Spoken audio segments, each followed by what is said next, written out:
couple more or maybe several more. Wala ba special guest kagabi na dumating para Maraming manood? friends na nanood kagabi. Maraming Like who? close friends. Well, marami. Sila Tita Ronnie Poe, nandun kagabi. Si Buang Revilla, nandun. Si Sherry Hill.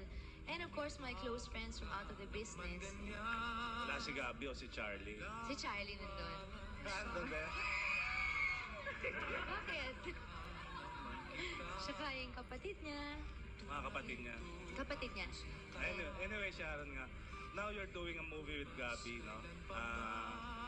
Usually, pag magkasama kayo ni Gabby sa movies o kaya sa activities ni Casey, si Casey ang pinakamasayang tao.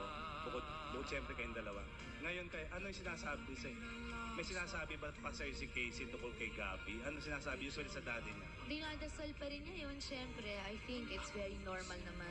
To be expected naman yun sa isang batang hiwalay ang mga magulang. Lagi niya syempre pagdarasal o hihilingin na magkabalikan yung papa at mama niya. Pero nai-explica ko naman sa kanya ng mabuti. At saka, I'm happy with the way things are now between Gabby and me. We're really better off as friends. We have so much fun together. Yung pag nagsushooting kami ngayon, kung if we had fun when we were filming Una Kang Naging Akin, lalo na ngayon.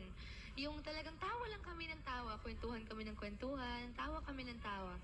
Sabi niya, loko ko nga siya. Sabi ko, ba't gano'n? Nung mag-asawa tayo, hindi tayo ganito. Pero ngayon, masaya kaming magkasama. Tawa kami ng tawa. No, we're really good friends. It's a wonderful, wonderful feeling to have, you know. Gano'n naman kalibreng kunin niya si Casey? Especially ngayon. Actually, ngayong ever bakasyon. since nung nagpirmahan kami ng, alam naman nila ito, open book. Noon yung separation of properties at lahat, pati yung custody, pati yung visitation rights, lahat. Hindi ko na pinansin yun. He's free to visit Casey anytime he pleases. Is he free to visit you sa gabi rin? Ay, naku. We will talk about it. No, but really, we're better off as friends. Yeah, better off dahil kaya meron ng iba. Dahil although... Baka siya.